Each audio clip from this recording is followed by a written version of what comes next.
السلام علیکم ناظرین، welcome back to virtual reality.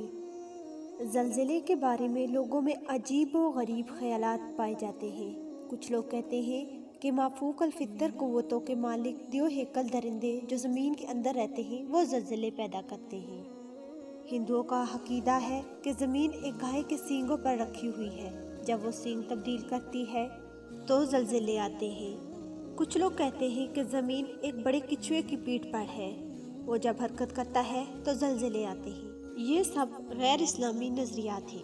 سائنسدان حضرات کے نظریات میں اختلاف ہے۔ کچھ کا کہنا ہے کہ زمین کے اندر گرم ہوا باہر نکلنے کی کوشش کرتی ہے تو زلزلہ پیدا ہوتا ہے، اور کچھ کہتے ہیں زمین ٹھنڈی ہو رہی ہے اور اس عمل کے نتیجے میں اس کا غلاف کہیں کہیں چٹک جاتا ہے تو زلزلے آتے ہیں۔ کچھ سائنسدان حضرات کا دعویٰ ہے کہ زمین کے اندرونی حصے میں آگ کا جہنم دک رہا ہے اور اس بے پناہ حرارت کی وجہ سے زمین غبارے کی طرح پھولتی ہے۔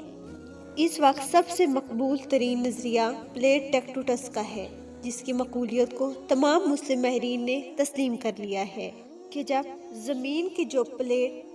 تہ در تہ مٹی، پتھر اور چٹانوں پر مشتمل ہوتی ہے، کسی ارضیاتی دباؤ کا شکار ہو کر ٹوٹتی یا اپنی جگہ چھوڑتی ہے تو سطح زمین پر زلزلے کی لہریں پیدا ہوتی ہیں۔ یہ لہریں نظر تو نہیں آتی، لیکن اس کی وجہ سے سطح زمین پر موجود ہر چیز ڈولنے لگتی ہے۔ لیکن اس کے برخلاف اسلامی نقطۂ نظر سے دیکھا جائے تو یہ بات واضح رہے کہ زلزلے کا بنیادی سبب انسان کا بدعمالیوں پر اصرار ہے، اور اس میں اللہ تعالیٰ کی طرف سے زبردست آزمائش ہے۔ ہمیں یہ اطلاع دی جاتی ہے کہ تمہارا رب تم سے ناراض ہے، تم نیکیوں کی جانب متوجہ ہو جاؤ اور مامورات کا امتثال اور منہیات سے اجتناب اپنا شیوا بنا لو۔ جب کسی قوم میں بدکاریاں عام ہو جاتی ہیں، جب وہ کسی نبی رسول کی بات نہیں مانتے، اللہ تعالیٰ کی نافرمانی کرتے ہیں، تو اللہ تعالیٰ ان قوموں پر یہ آفات نازل کر کے ان کو تباہ کر دیتا ہے۔ قرآن پاک کی سورہ روم میں اس طرح فرمایا گیا ہے، بحر و بر میں فساد ان گناہوں کے باعث پھیل گیا ہے جو لوگوں کے ہاتھوں نے کما رکھے ہیں، تاکہ اللہ انہیں بعض برے اعمال کا مزہ چکھا دے جو انہوں نے کیے ہیں، تاکہ وہ باز آ جائیں۔ قرآن پاک کی ایک اور سورہ میں اس طرح فرمایا، اور جو مصیبت میں بھی تم کو پہنچتی ہے اس بدعمالی کے سبب ہی پہنچتی ہے جو تمہارے ہاتھوں نے کمائی ہوتی ہے۔ حالانکہ بہت سی کوتاہیوں سے تو وہ اللہ درگزر بھی فرما دیتا ہے۔ زلزلے، قدرتی آفات، کوئی بیماری، سیلاب، طوفان جیسی مشکلات عذاب الہی ہی نہیں ہوتا، بلکہ کبھی کبھی اللہ تعالیٰ یہ آفات اس وقت بھی نازل کرتا ہے جب اللہ تعالیٰ اپنے بندوں کو آزمانا چاہتا ہے، تاکہ لوگ اللہ تعالیٰ کی طرف رجوع کر کے اپنے گناہوں کو معاف کروا سکیں۔ بندوں کی آزمائشوں کا ذکر قرآن پاک کی مختلف صورتوں کے ذریعے ہوتا ہے۔ زلزلے قیامت آنے کی ایک نشانیوں میں سے ایک نشانی بیان کی گئی ہے، جیسا کہ سورۃ الزلزال میں پہلی آیات میں قیامت کی نشانیوں میں سے سب سے بڑی نشانی زلزلے کی بیان کی گئی ہے۔ اللہ تعالیٰ نے فرمایا، جب زمین اپنے سخت بونچال سے بڑی شدت کے ساتھ تھر تھرائی جائے گی اور زمین اپنا سب بوجھ نکال کر بائیں پھینکے گی تو انسان حیران و پریشان ہو کر کہے گا اسے کیا ہو گیا ہے۔ مفسرین اکرام نے بیان کیا ہے، قبل ازا قیامت زلزلے کے چھوٹے چھوٹے جھٹکے آئیں گے اور یہ یک کے بعد دیگر آئیں گے، پھر اتنے شدید زلزلے زمین پر نمودار ہوں گے جس کی وجہ سے زمین لرز اٹھے گی اور قیامت برپا ہو جائے گی۔ یہ زلزلہ اتنا خطرناک ہوگا کہ ساری زمین کو تباہ و برباد کر کے رکھ دے گا۔ اس زلزلے سے نہ کوئی انسان محفوظ ہوگا اور نہ ہی کوئی روئے زمین پر کوئی چیز۔ زلزلوں کے بارے میں مختلف حدیث میں یوں بیان کیا گیا ہے۔ حضرت ابو ہریرہ رضی اللہ تعالی عنہ نے فرمایا کہ میں نے حضرت محمد صلی اللہ علیہ وآلہ وسلم کو فرماتے ہوئے سنا ہے، قیامت اس وقت تک برپا نہیں ہوگی جب تک سارے علم کو زمین سے آسمان کی طرف اٹھایا نہیں جائے گا۔ قبل ازا قیامت زلزلوں کی مار ہوگی، فتنہ و فساد عروج پر ہوگا، لوگ ایک دوسرے کو دولت کی خاطر قتل و غارت کریں گے۔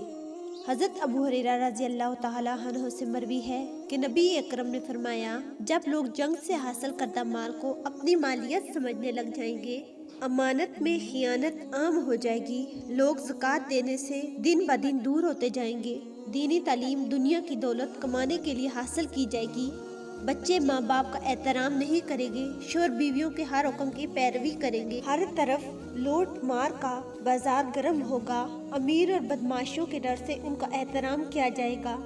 لوگ شراب عام پینی شروع کر دیں گے، عورت باریک لباس پہننا شروع کر دیں گی،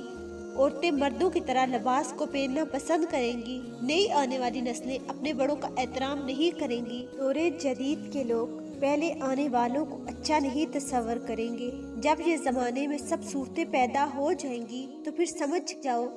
کہ اس روح زمیں پر آندھیوں، زلزلوں، سیلابوں، مختلف آفات سے عذاب نازل ہونے والا ہے۔ یہ ایسے ظاہر ہوگی کہ جیسے کسی لڑی کا دھاگا ٹوٹ گیا ہے اور اس لڑی کے دانے مسلسل گرنا شروع ہو جاتے ہیں۔ حضرت انس رضی اللہ تعالیٰ عنہ نے ایک بار حضرت عائشہ رضی اللہ تعالیٰ عنہ سے پوچھا کہ زلزلے آنے کی وجہ کیا ہوتی ہے؟ حضرت عائشہ رضی اللہ تعالیٰ عنہ نے فرمایا کہ جب لوگ زنا کرنے کو کوئی گناہ نہیں سمجھیں گے، شراب پینے، گانے بجانے کے عادی ہو جائیں گے، تو اللہ تعالیٰ اس بندوں سے ناراض ہو جائے گا اور زمین کو حکم دے گا کہ اے زمین تو پھٹ جا، اپنے اندر اس سب گناہ کرنے والوں کو لپیٹ جا۔ اگر زلزلہ زدہ لوگوں کے لوگ اللہ تعالیٰ سے معافی مانگ لیں گے اور اپنے سب برے گناہوں کو چھوڑ دیں گے تو اللہ تعالیٰ اس سب لوگوں کو معاف کر دے گا، ورنہ سب بچنے والوں کو بھی ہلاک کر دے گا۔ سید عبداللہ مسعود کے زمانے میں ایک بار زلزلے نے تباہی مچا دی تو عبداللہ بن مسعود نے لوگوں میں منادی کروا دی، اے لوگوں، تم سے کوئی غلطیاں ہو گئی ہیں جس کی وجہ سے اللہ تعالیٰ تم سے ناراض ہو گیا ہے، تم رب کائنات سے توبہ و استغفار کرو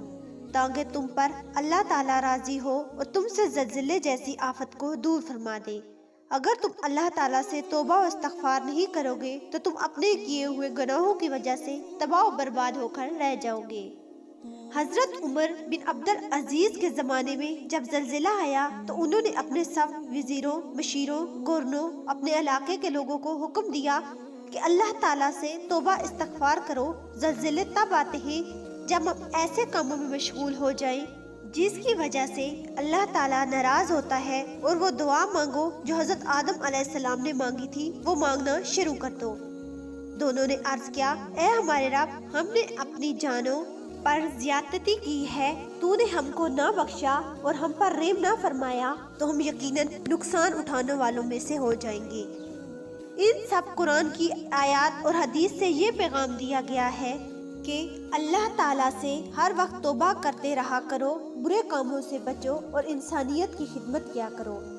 ان سب قرآن کی آیات اور حدیث سے ثابت ہوتا ہے کہ زلزلے بس اللہ تعالیٰ کی طرف سے عذاب الہی ہی نہیں بلکہ اللہ تعالیٰ اپنے نیک بندوں کو آزمانے کے لیے بھی بھیجتا ہے۔ اس لیے ہم کو چاہیے کہ جس قوم پہ زلزلے آتے ہیں اس قوم کو دیکھ کر ہم کو سبق حاصل کرنا چاہیے، ہر وقت اللہ تعالیٰ سے ڈرنا چاہیے اور اس کی مخلوق کی خدمت کرتے رہنا چاہیے۔